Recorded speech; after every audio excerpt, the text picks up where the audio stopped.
Welcome back to A People's Historian. Thank you for joining me. My name is Jason Kishinev.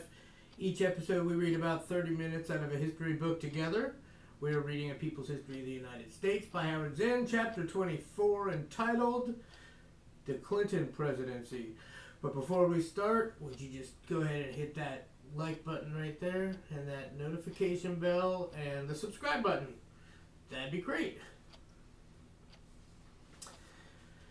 Chapter 24, The Clinton Presidency. The 8-year presidential term of Bill Clinton, a personable, articulate graduate of Yale Law School, a Rhodes Scholar, and former governor of Arkansas, began with the hope that a bright young person would bring to the country what he promised: change. But Clinton's presidency ended with no chance that it would, as he had wished, make his mark in history as one of the nation's great presidents. His last year in office was marked by sensational scandals surrounding his personal life. More important, he left no legacy of bold innovation in domestic policy or departure from traditional nationalist foreign policy. At home, he surrendered again and again to caution and conservatism, signing legislation that was more pleasing to the Republican Party and his big business than to those Democrats who still recalled the bold programs of Franklin Roosevelt.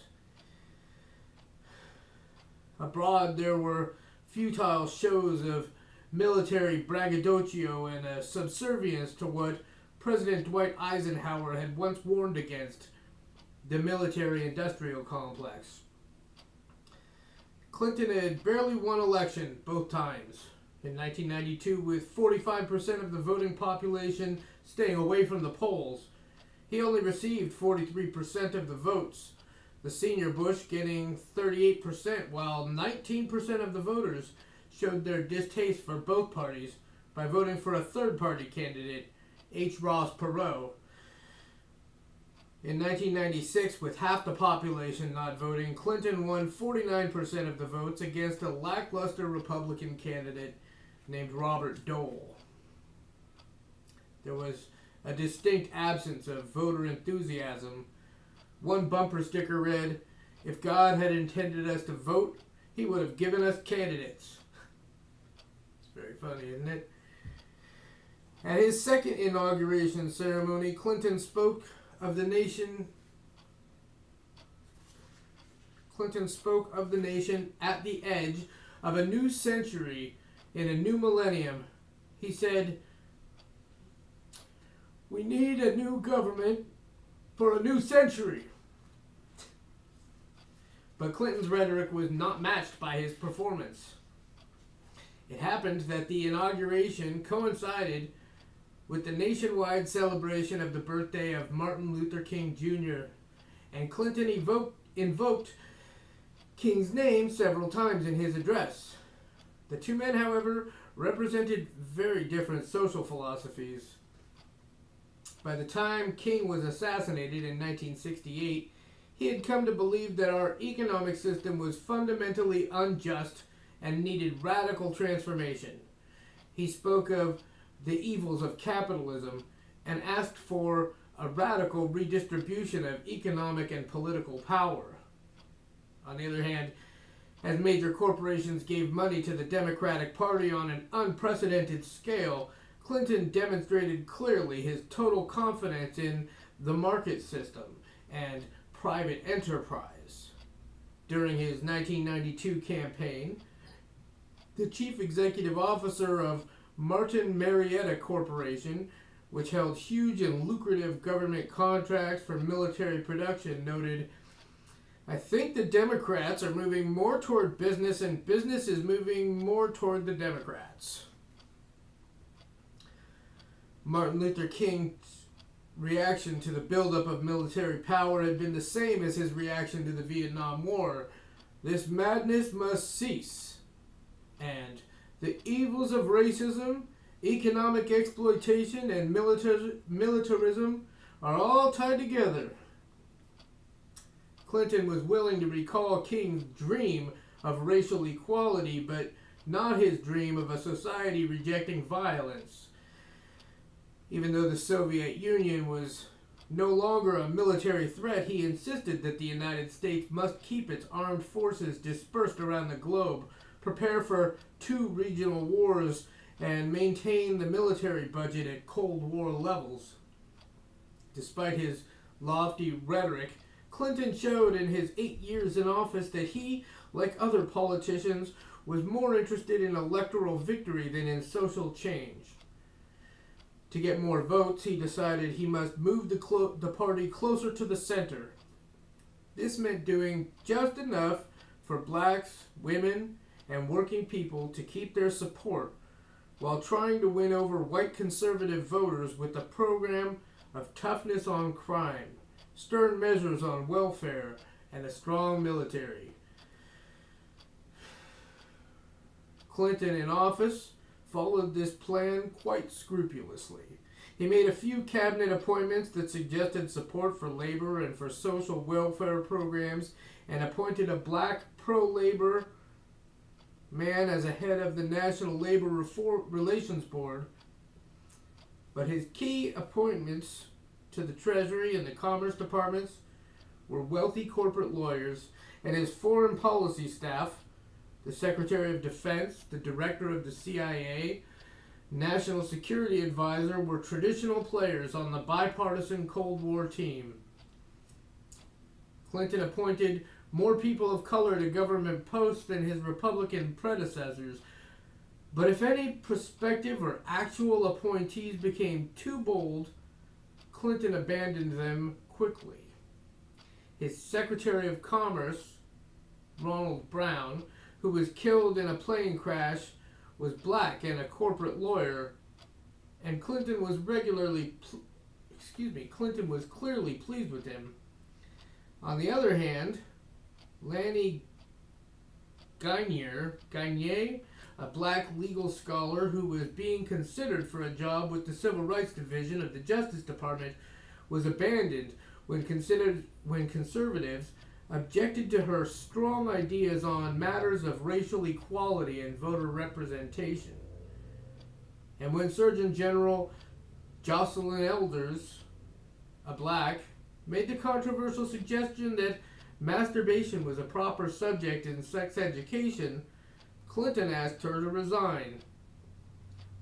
This was especially ironic considering Clinton's later sexual adventures in the White House.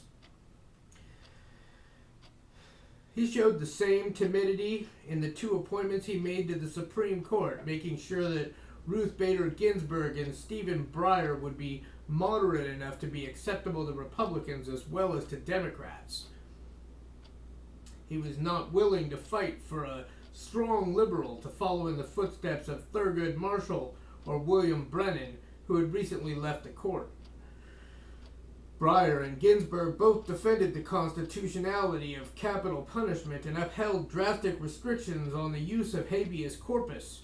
Both voted with the most conservative judges on the court to uphold the constitutional right of Boston's St. Patrick's Day parade organizers to exclude gay marchers. In choosing judges for the lower federal courts, Clinton showed himself no more likely to appoint liberals than the Republican Gerald Ford had in the 70s.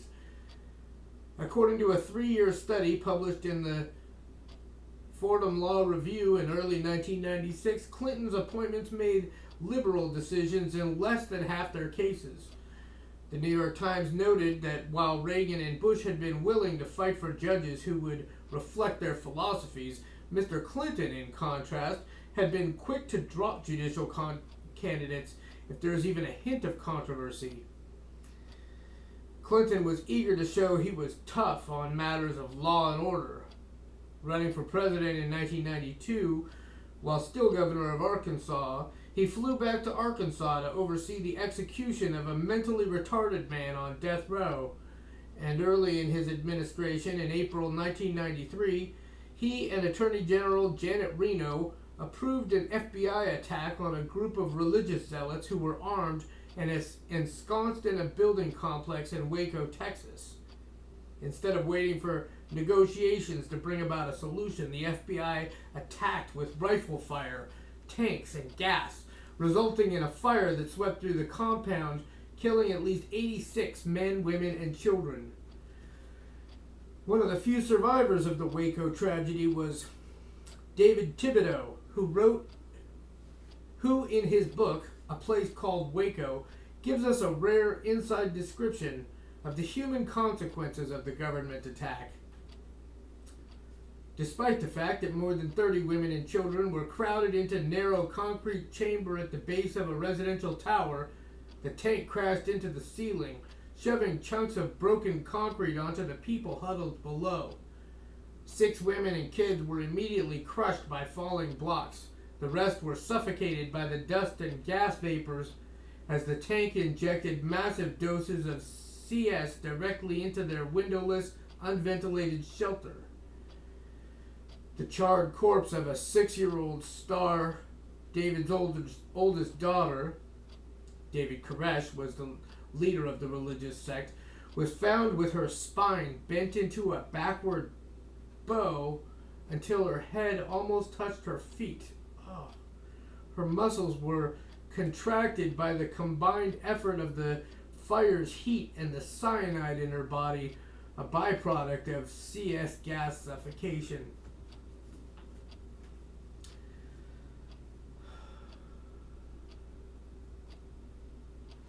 Clinton and Reno gave feeble excuses for what clearly was a reckless decision to launch a military attack on a group of men, women, and children. Reno at one time talked of children being molested, which was totally unsubstantiated, and even if true, could hardly justify the massacre that took place. As so often happens in cases where the government commits murder, the surviving victims were put on trial, with the judge overruling the request of the jury not to levy harsh sentences and ruling for imprisonment up to 40 years. Professor James Fife of Temple University, who taught criminal justice, said, "There is no FBI to investigate the FBI. There is no Justice Department to investigate the Justice Department." One of the people sentenced by the judge was Renos Avram, who commented, "This nation is supposed to run under laws, not personal feelings. When you ignore the law, you sow the seeds of terrorism." This turned out to be a prophetic statement. Timothy McVeigh, who some years after the Waco tragedy was convicted of bombing the federal building in Oklahoma City, which cost 168 lives, had visited the Waco site twice. Later, according to an FBI affidavit, McVeigh was extremely agitated about the government's assault on Waco. Clinton's law and order approach led him in his first term to sign legislation cutting funds for state resource centers that supplied lawyers to indigent prisoners. The result, according to Bob Herbert, writing in the New York Times, was that a man facing the death penalty in Georgia had to appear at a habeas corpus proceeding without a lawyer. In 1996, the president signed legislation that made it more difficult for judges to put prison systems under special masters to ensure the improvement of terrible prison conditions. He also approved a new statute withholding federal funds for legal services where lawyers used those funds to handle class action suits. Such suits were important for challenging assaults on civil liberties. The Crime Bill of 1996, which both Republicans and Democrats in Congress voted for overwhelmingly, and which Clinton endorsed with enthusiasm, dealt with the problem of crime by emphasizing punishment, not prevention. It extended the death penalty to a whole range of criminal offenses and provided $8 billion for the building of new prisons. All this was to persuade voters that politicians were tough on crime. But as criminologist Todd Clear wrote in the New York Times, about the new crime bill, harsher sentencing had added 1 million people to the prison population, giving the United States the highest rate of incarceration in the world. And yet violent crime continued to increase. Why, Claire asked, do harsh penalties seem to have so little to do with crime? A crucial reason is that police in prisons have virtually no effect on the sources of criminal behavior. He pointed to those sources. About 70% of prisoners in New York State come from 8 neighborhoods in New York City. These neighborhoods suffer from profound poverty, exclusion, marginalization, and despair. All these things nourish crime. Those holding political power, whether Clinton or his Republican predecessors, had something in common. They sought to keep their power by diverting the anger of citizens to groups without the resources to defend themselves. They sought to keep their power by diverting the anger of citizens to groups without the resources to defend themselves. Get it? As H.L. Mencken, the acerbic social critic of the 1920s, put it, the whole aim of practical politics is to keep the populace alarmed by menacing it with an endless series of hobgoblins, all of them imaginary. Criminals were among these hobgoblins, also immigrants, people on welfare, and certain governments, Iraq, North Korea, Cuba.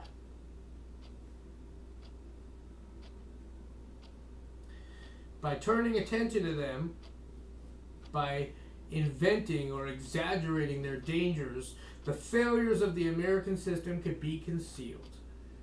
Immigrants were a convenient object of attack because as non-voters, their interests could be safely ignored. It was easy for politicians to play upon the xenophobia that has erupted from time to time in American history.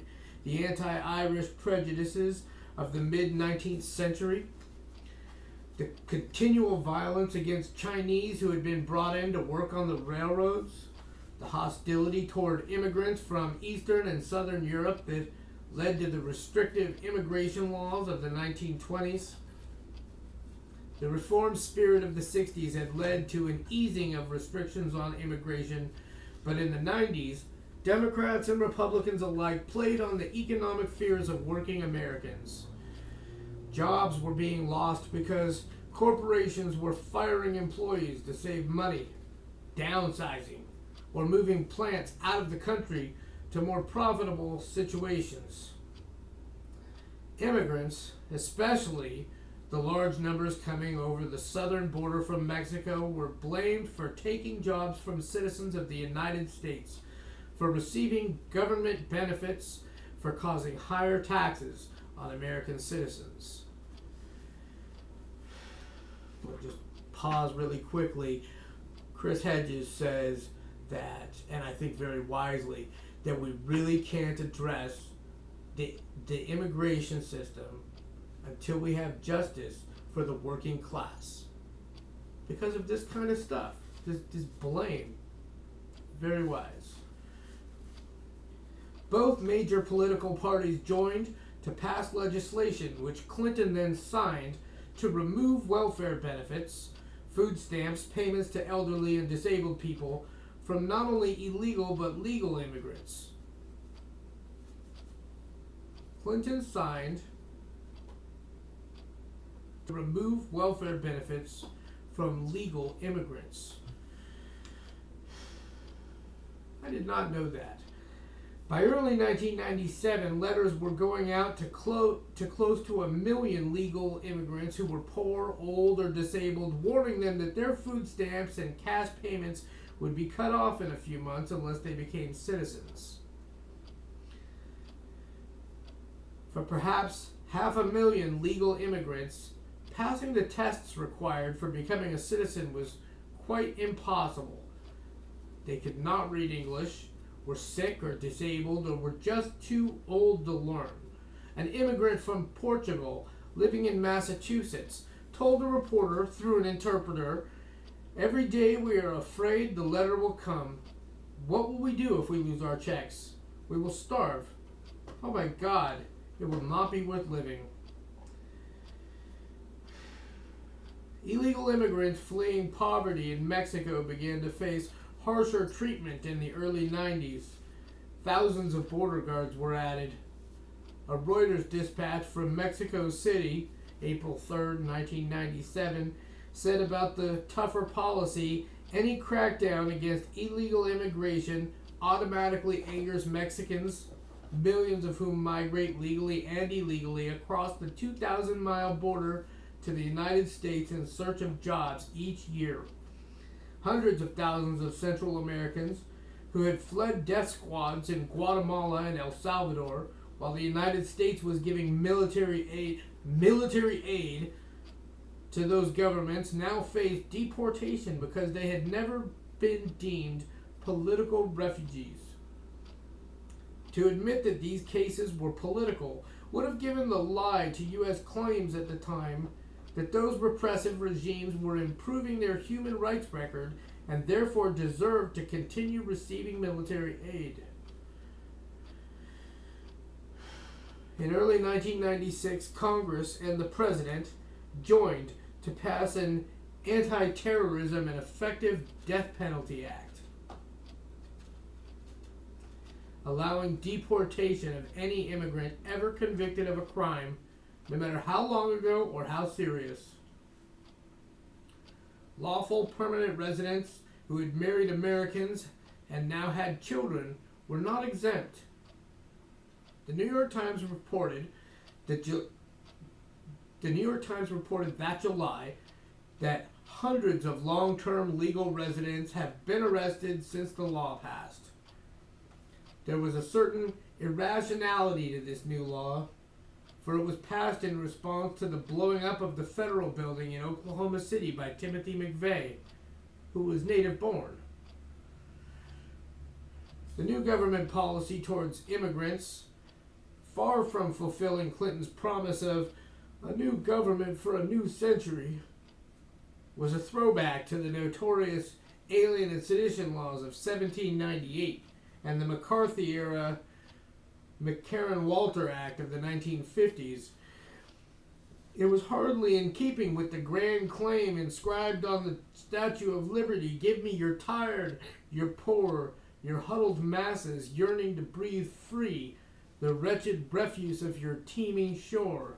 Send these, the homeless, tempest-tossed, to me.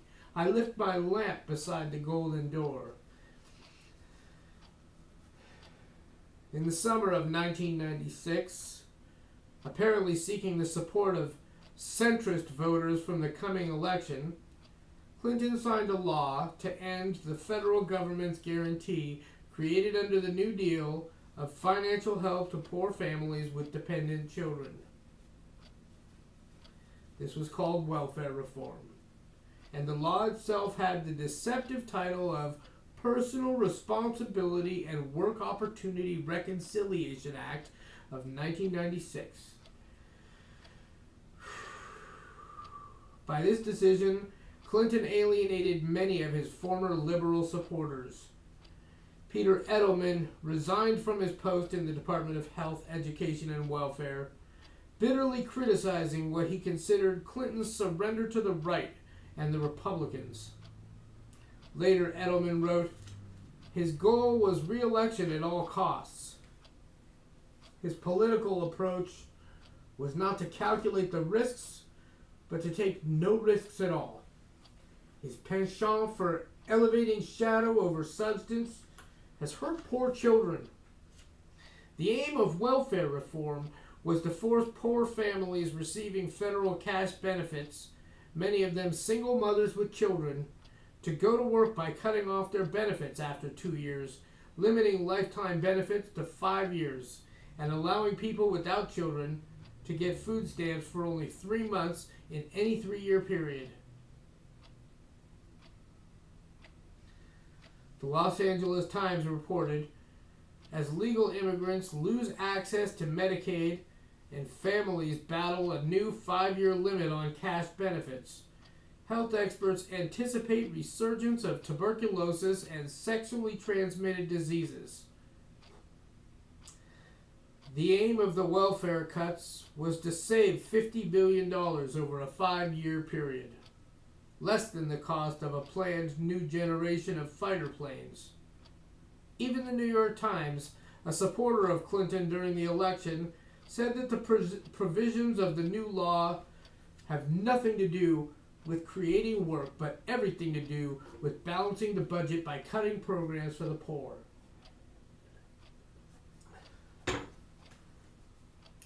There was a simple but overwhelming problem with cutting off benefits to the poor to force them to find jobs.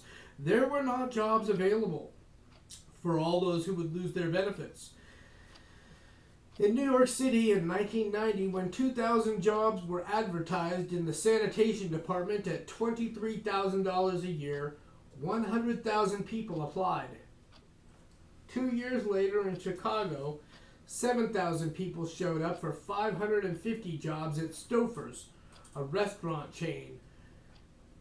In Joliet, Illinois, 200 showed up at Commonwealth Edison at 4:30 a.m. to apply for jobs that did not yet exist. In early 1997, 4,000 people lined up for 700 jobs at the Roosevelt Hotel in Manhattan. It was estimated that at the existing rate of job growth in New York, with 470,000 adults on welfare, it would take 24 years to absorb those thrown off the rolls. And that probably didn't account for population growth. But I don't know, maybe it did.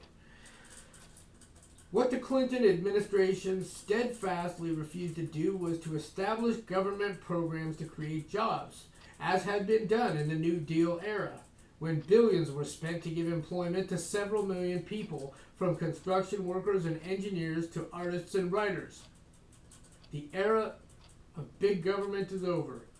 The era of big government is over, Clinton proclaimed as he ran for president in 1996, seeking votes on the supposition that Americans supported the Republican position that government was spending too much.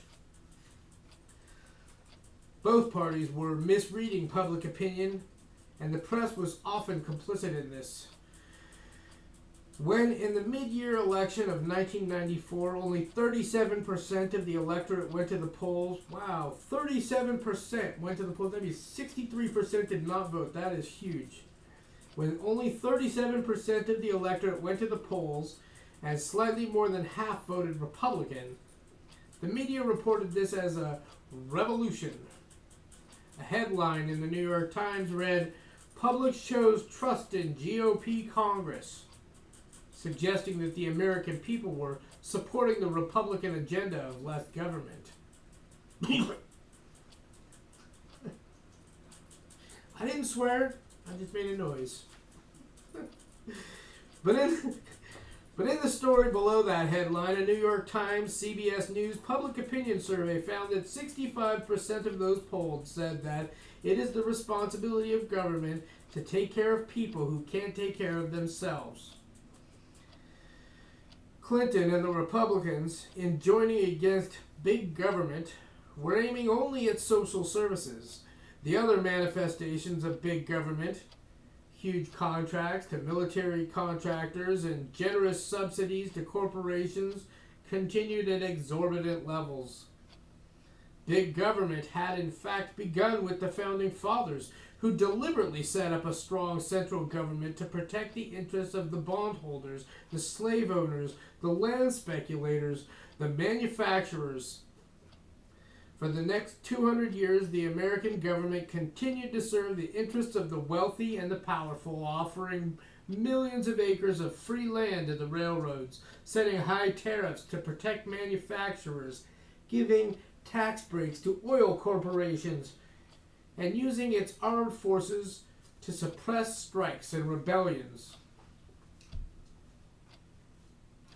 It was only in the 20th century, especially in the 30s and the 60s, when the government, besieged by protests and fearful of the stability of the system, passed social legislation for the poor that political leaders and business executives complained about big government.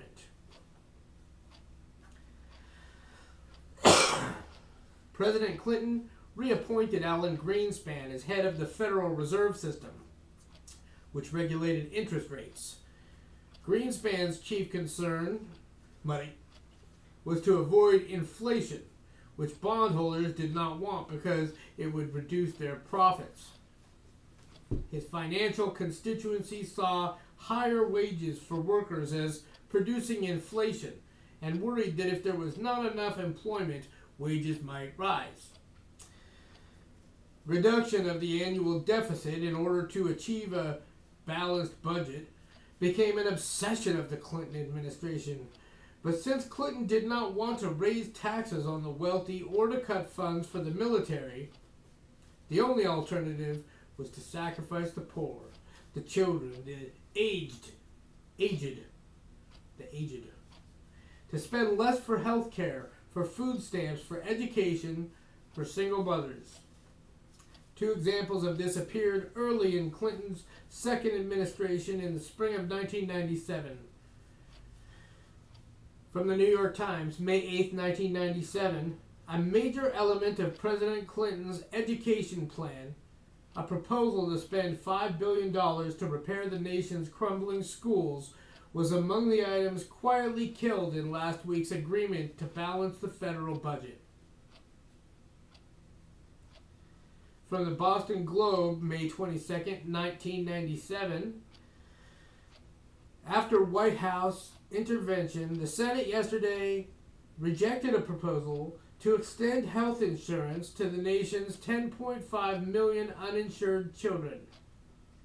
7 lawmakers switched their votes after senior White House officials called and said the amendment would imperil the delicate budget agreement. The concern about balancing the budget did not extend to military spending. Immediately after he was elected for the first time, Clinton had said, "I want to reaffirm the essential continuity in American foreign policy." In Clinton's presidency, the government continued to spend at least $250 billion a year to maintain the military machine. He was accepting the Republican claim that the nation must be ready to fight 2 regional wars simultaneously, despite the collapse of the Soviet Union in 1989. At that time, Bush's Secretary of Defense, Dick Cheney, had said, "The threats have become so remote that they are difficult to discern." General Colin Powell spoke similarly, reported in Defense News, April 8, 1991, "I'm running out of demons. I'm running out of villains. I'm down to Castro and Kim Il-sung." Clinton had been accused during the election campaign of having evaded military service during the Vietnam War, apparently in opposition to the war, like so many other young Americans. Once in the White House, he seemed determined to erase the image of a draft dodger and took every opportunity to portray himself as a supporter of the military establishment. In the fall of 1993, Clinton's Secretary of Defense, Les Aspin, announced the results of a bottom-up review of the military budget, envisioning the spending of over $1 trillion for the next 5 years. It called for virtually no reduction in major weapon systems. A conservative analysis with the Woodrow Wilson International Center, Anthony Cordesman, commented, "There are no radical departures from the Bush base force or even from earlier U.S. strategy." After being in office 2 years and facing a Republican upsurge in the congressional elections in 1994, Clinton proposed even more money for the military than had been envisioned in the bottom-up review. A New York Times dispatch from Washington, December 1st, 1994, reported, trying to quiet Republican criticism that the military is underfinanced, President Clinton held a Rose Garden ceremony today to announce that he would seek a $25 billion increase in military spending over the next 6 years. Let's call it there because I think we are right about out of time. Won't you join me next time? Please hit that like and subscribe button and the notification bell. And thank you for joining me.